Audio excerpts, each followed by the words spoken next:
এখন এই যে আমরা খামারবাড়ি সিগন্যাল পার হইলাম, তো এদিকে কিন্তু বৃষ্টি একটু পড়ে নাই। প্রবেশ করলাম, এই সাইডের রাস্তাটা ফাঁকা দেখতেছেন, আর ওই সাইডে দেখেন মানে ঢাকার সাইডে যে গাড়িগুলা ঢুকতেছে এ দেখেন সব সিরিয়াল দিয়ে দাঁড়ানো। কি অবস্থা!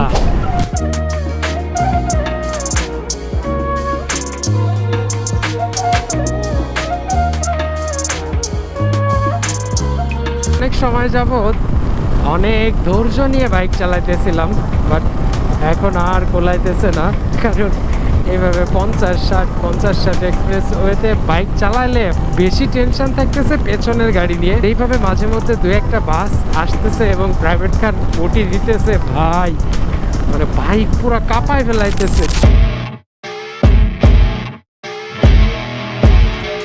এভরিওয়ান, আসসালামু আলাইকুম। কি অবস্থা সবার? কেমন আছেন সবাই? আশা করি সবাই ভালো আছেন। আমিও আলহামদুলিল্লাহ ভালো আছি। This is Avi Hamid blogs. Welcome to my YouTube channel and new another episode video. আমরা হচ্ছে ঢাকা থেকে নড়াইলের উদ্দেশ্যে রওনা হলাম। রাইট নাও আছি হচ্ছে বিজয় সরণি। টাইম হচ্ছে 4:19। আমাদের পৌঁছাইতে 7টা-8টা বাজতে পারে, সঠিক না কত সময় লাগবে, কারণ গুলিস্তানে যদি জ্যাম থাকে তাহলে তো অনেক টাইমই লেগে যাবে। গুলিস্তানের জ্যামটা নিয়ে হচ্ছে কথা। জ্যাম পার হইতে পারলে এরপর আল্লাহর রহমতে অল্প সময়ের ভেতরে চলে যেতে পারবো। আমরা আরও আগেই বের হয়েছিলাম, বাট হঠাৎ করেই বৃষ্টি। অ্যান্ড এইদিকে বৃষ্টি নাই, মানে বাসা থেকে বের হয়েছি আর বৃষ্টি শুরু হয়ে গেছে। তো এখন এই যে আমরা খামারবাড়ি সিগন্যাল পার হইলাম, তো এদিকে কিন্তু বৃষ্টি একটুও পড়ে নাই। আমরা এখন আছি হচ্ছে হানিফ ফ্লাইওভারে, তো অল্প সময়ে চলে আসতে পারছি। আমি যতটুকু কম সময়ে লাগবে ভাবছিলাম তার থেকে একটু বেশি লাগছে, কারণ ঢাকার ভেতরের অবস্থা দেখে মনে হয়েছিল একবারে জ্যামজট হয়তো বা এদিকে কম হবে, কিন্তু কম না, মোটামুটি ভালোই আছে। যতটুকু আছে এটা কোনো জ্যাম বলা চলে না। যাই হোক, এখন এই যে আমরা হানিফ ফ্লাইওভারে উঠলাম, তো এখান থেকে যাব পদ্মা সেতু, তারপর পালনা, এরপর হচ্ছে নড়াইল। তো চলেন যাওয়া যাক। তো এই যে সামনে দেখা যাইতেছে এটা হচ্ছে হানিফ ফ্লাইওভারের টোল প্লাজা। তো এইটুকু যেহেতু চলে আসছি, আশা করি অল্প সময়ের ভেতরে পদ্মা সেতুতে চলে যেতে পারবো। তো চলেন টোলটা দেই।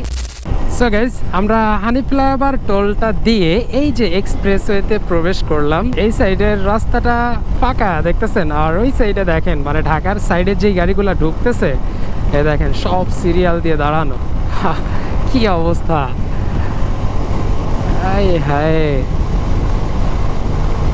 এই যে দেখেন পোস্তগলা ব্রিজের এইখানে কি জ্যাম দেখছেন, মানে মানুষ আর মানুষ। যাই হোক, রোডে প্রচুর গাড়ি আছে, খুব সাবধানে রাইড করতে হবে এবং কোনো প্রকার রিস্ক নেওয়া যাবে না। চলেন যাই, সাবধানে যাইতে থাকি। অ্যান্ড এখন টাইম হচ্ছে 5:57, আর এই সময় অর্থাৎ 6টা-7টার দিকে কিন্তু আমার নড়াইল থাকার কথা ছিল, বিকজ আমার চাচ্চু একটা বাইক কিনতেছে, আমি যাব, এরপর হচ্ছে ওই বাইকটা নেবে।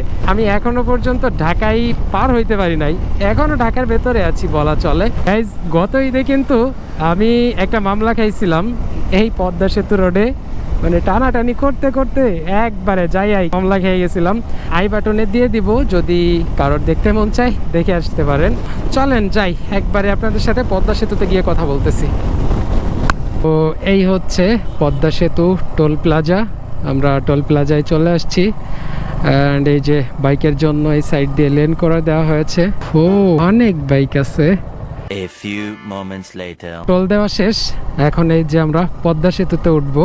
তবে একটা জিনিস ভালো হয়েছে, সেটা হচ্ছে পদ্মা সেতুতে এমন কথা চলতেছিল যে এই ঈদে বাইক বন্ধ করে দেওয়া হবে, এই জিনিসটা করে নাই।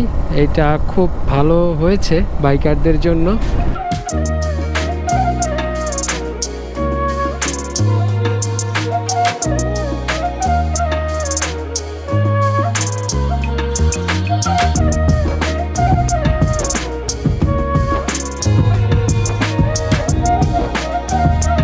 অনেক সুন্দর একটা পরিবেশ, সুন্দর লাগতেছে, মনে হচ্ছে এইখানে কিছু সময় কাটাই তারপর যাই, কিন্তু এটা তো সম্ভব না। দেখেন কত সুন্দর পরিবেশ, হায় হায়। একদিন এইখানে ইনশাল্লাহ আসবো অ্যান্ড এই নদীর পাড়ে কিছু সময় কাটাবো। এই সাইডে অবশ্য হবে না, ওই সাইডেও এমন জায়গা আছে, এই সাইডের থেকে ওই সাইডে আরো বেশি সুন্দর, ওই সাইডে আগে করা হয়েছে। তো সন্ধ্যা হয়ে গিয়েছে, চলেন আমরা পদ্মা সেতু পার হই, তারপর আপনাদের সাথে কথা বলতেছি। অ্যান্ড গোপ্রোর এটা সমস্যার কথা বলবো না, এটা সমস্যা না অবশ্য। গোপ্রো হচ্ছে লাইটিং খুব ভালো ফুটেজ দেয়, বাট যখন লাইটটা চলে যায় একটু ফুটেজের অবস্থা খারাপ হয়ে যায়। তো যাই হোক, ব্যাপার না, চলেন যাই একবারে ভাঙ্গা যদি দাঁড়াই ওইখানে গিয়ে কথা বলতেছি।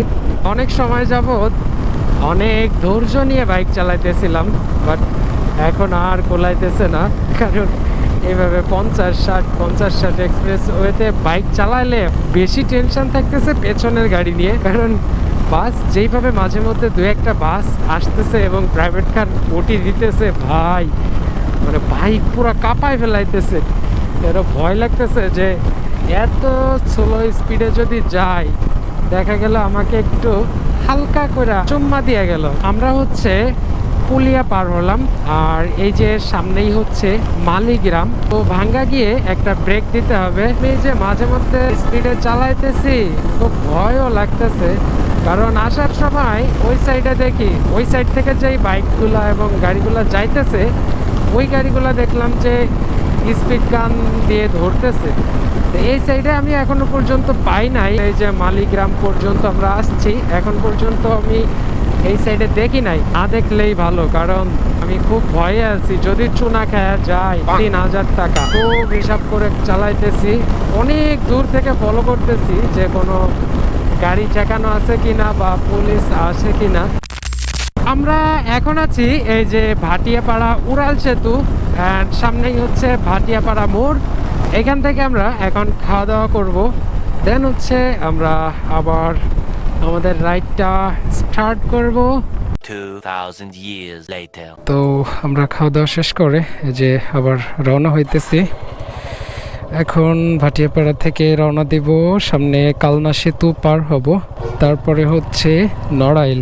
ওয়েট করতেছে কাকু, যে বলছিলাম কাকু গাড়ি নিবে, উনি ওয়েট করতেছে, ফোন দিল। এখান থেকে যাইতে মেবি আরো 1 ঘন্টার মতো সময় লাগবে। তো চলেন, সামনেই হচ্ছে কালনা টোল প্লাজা, টোল দেই। এই হচ্ছে কালনা সেতু টোল প্লাজা। এইখান থেকে টোল দিয়ে সামনে ব্রিজে আজকে আর দাঁড়ানো হবে না, একবারে ব্রিজ পার হয়ে চাচুরি বাজার যাইতে হবে। টোল দেওয়া শেষ, এখন আমরা এইখান থেকে ডিরেক্ট চাচুরি বাজার যাব, আর সামনে হচ্ছে কালনা সেতু। চলেন একবারে আপনাদের সাথে কথা হচ্ছে চাচুরি বাজার গিয়ে।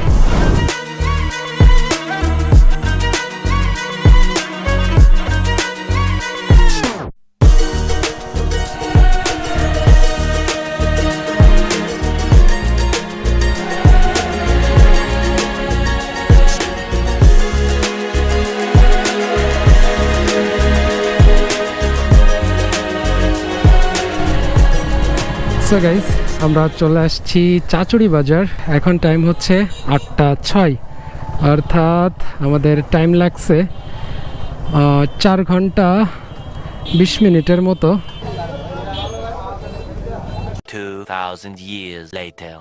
এই তো আমরা কাজ কাম শেষ করে এখন বাসার দিকে ফিরতেছি। তো আজকের ভিডিও থেকে এখানেই বিদায় নিচ্ছি, দেখা হচ্ছে নতুন কোনো ভিডিও নিয়ে আপনাদের সাথে। সে পর্যন্ত সবাই ভালো থাকবেন, সুস্থ থাকবেন, সাবধানে বাইক রাইড করবেন, অবশ্যই সেফটির জন্য হেলমেট মাথায় দিয়ে বাইক চালাবেন। আল্লাহ হাফিজ, টাটা, বাই বাই, আসসালামু আলাইকুম।